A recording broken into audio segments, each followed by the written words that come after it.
Nous vous remercions tout d'abord de votre présence pour couvrir cet événement qui est la deuxième édition de patrouille conjointe des États membres de la zone G. Mais je pense qu'il serait intéressant de rappeler le cadre stratégique qui sous-tend ces patrouilles conjointes. Donc, ces patrouilles conjointes se font dans le cadre de ce qu'on appelle l'architecture de sécurité maritime de Yaoundé. Qu'est-ce que c'est l'architecture de sécurité maritime de Yaoundé? C'est une organisation qui résulte d'une volonté politique des chefs d'État de 3 organisations régionales africaines que sont la communauté des États, la communauté économique des États de l'Afrique centrale, la communauté économique des États de l'Afrique de l'Ouest et la commission du Golfe de Guinée. Donc les chefs d'État de ces 3 organisations ont exprimé leur volonté politique en juin 2013 de prendre en charge les problématiques de sûreté et de sécurité maritime qui prévalent dans la zone maritime qui s'étend, dans l'espace maritime qui s'étend de l'Angola jusqu'au Cap-Vert. Et donc, de ce processus politique, effectivement, il en résulte cette organisation qu'on appelle l'architecture de sécurité maritime de Yaoundé. Cette architecture s'appuie sur des centres de coordination, des centres maritimes de coordination. Le centre le plus élevé est le centre interrégional de coordination qui se trouve à Yaoundé et qui effectivement travaille en parfaite intelligence avec 2 centres de sécurité maritime régionaux. L'un qui est le CRESMAC, qui est en Afrique centrale, à Pointe-Noire au Congo, et le CRESMAO, qui est le centre régional de sécurité maritime de l'Afrique de l'Ouest, qui se trouve à Abidjan. Et le directeur est ici présent, l'amiral est ici présent. Donc, il y a 5 zones dans cet espace maritime qui part de l'Angola au Cap-Vert. 5 zones maritimes, A, D, E, F, G, et le Sénégal fait partie de la zone G, comme la Gambie, comme le Cap-Vert, comme la Guinée-Bissau et le Mali qui est dans l'interland. Le Mali fait partie aussi de la zone G. Pour cette deuxième édition des patrouilles conjointes de la zone G, nous avons bien sûr un observateur qui est la République de Guinée. La République de Guinée ne fait pas partie de la zone G, elle fait partie de la zone F. Et donc, pour des raisons pratiques de proximité, nous avons invité le chef d'état-major de la marine guinéenne de Conakry pour effectivement observer ce que nous faisons, sachant effectivement que ce qui se passe dans les eaux bissau-guinéennes ou sénégalaises peut facilement aller dans les eaux des maritimes de Guinée-Conakry. Voilà donc, c'était bon de rappeler ce cadre qui effectivement organise les patrouilles conjointes.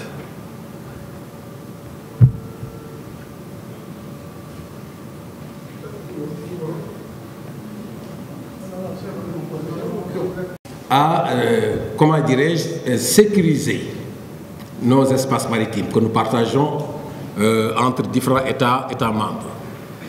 Et donc, nous avons l'opportunité à cette occasion de travailler ensemble, de partager nos expériences, de mutualiser nos capacités pour pouvoir faire face à des problématiques comme la piraterie maritime, comme les vols à main armée, comme les violences en mer, et même d'autres problématiques comme les trafics illicites de drogue. Vous avez constaté qu'effectivement, qu'il y a un fort trafic de drogue transatlantique qui passe par cette sous-région.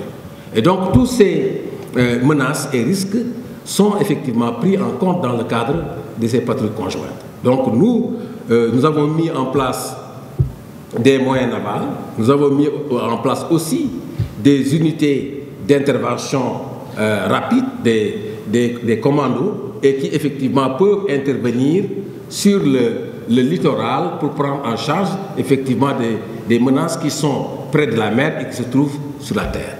Donc voilà donc un peu résumé ce que nous allons faire effectivement dans le cadre de cette deuxième édition des patrouilles conjointes dans la zone G. Il faut voir que il faut noter donc que nous avions eu une première édition qui s'était bien passée et qui nous a permis effectivement, bien sûr, de mettre en place ce cadre. Rappelons aussi que cette zone G a un centre maritime multinational de coordination. Ce centre permet effectivement l'échange d'informations entre les États, mais aussi de coordonner tout ce que nous faisons, comment dirais-je, dans ce cadre. Et donc ce centre se trouve à Praia. Vous avez vu l'exposé que le directeur du centre, qui est un officier supérieur de marine de la marine sénégalaise, et qui va diriger ce centre. Il a fait son exposé, et donc nous sommes dans le processus de mise en place de ce centre qui sera certainement opérationnel d'ici la fin de l'année 2023. Donc il y a une volonté affirmée de la part des autorités capverdiennes effectivement d'opérationnaliser ce centre qui se trouve à Praia.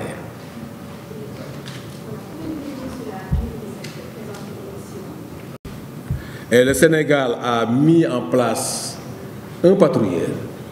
Il a mis en place aussi ce qu'on appelle un EDIC. C'est un engin de débarquement d'infanterie et de chars. C'est un navire logistique qui peut transporter des camions, qui peut transporter des troupes.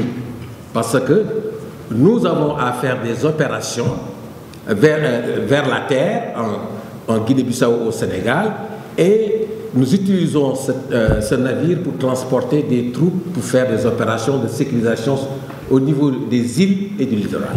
Donc, nous avons mis un patrouilleur, un EDIC, des commandos marins, et aussi nos amis ont mis en place leur capacité qui permet effectivement de pouvoir travailler ensemble.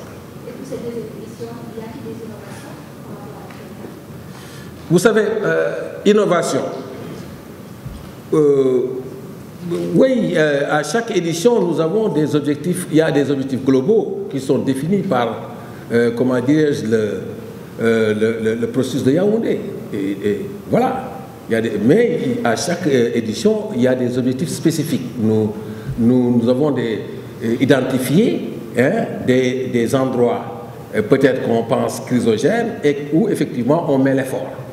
Donc c'est peut-être ça l'innovation, parce qu'à chaque édition, il y a un scénario, il y a une idée de manœuvre pour effectivement les patrouilles. Donc nous marquerons l'effort dans certaines zones, je ne vais pas révéler, parce que parfois c'est des opérations réelles, mais nous marquerons l'effort dans des zones ciblées qui nous permettent effectivement de pouvoir, comment dirais-je, anticiper sur des menaces et risques qui pèseraient dans nos espaces maritimes.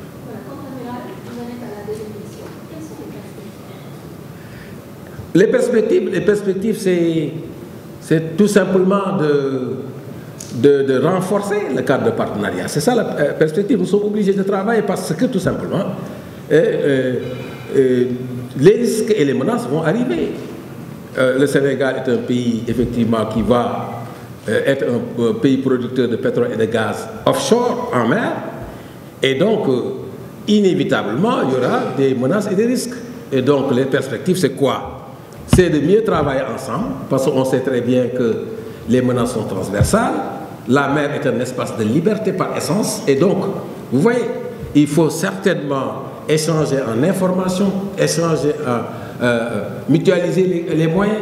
Et là, c'est là où je trouve effectivement la pertinence de l'architecture de Yaoundé, parce que c'est un cadre de sécurité collective. Donc, Les perspectives, c'est quoi? C'est de renforcer effectivement ce cadre de sécurité collective. Ce que nous estimons vraiment nécessaire et que nous devons renforcer, c'est l'information. L'information est quelque chose d'essentiel.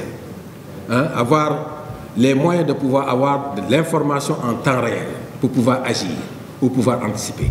Donc ça, il nous faut développer des moyens, des capacités, des centres performants d'échange d'informations. Ça, c'est quelque chose de fondamental. Mais si vous avez l'information, il faut agir. Ça ne sert à rien d'avoir l'information et puis de s'en arrêter là. Donc il faut avoir des capacités d'agir. Il faut avoir des moyens navals. Il faut avoir des bateaux, comme on dit simplement. Il faut avoir aussi des aéronefs, parce que la mer est immense. Il faut combiner les navires et les aéronefs pour pouvoir être efficaces. Donc c'est ça effectivement, comment dire, les enjeux fondamentaux en matière de capacité à prendre en charge ces problématiques en mer. Maritime security and safety. One of it is the joint patrols, which is going to be carried out in Zone G. The purpose is to ensure that all the member states within the zone pool all their resources together and go out to sea to carry out joint patrols. And we're expecting that in the process of doing that, we're showing the resolve of the zone to ensure maritime security. And one other aspect is, which we cover much, is that of information sharing.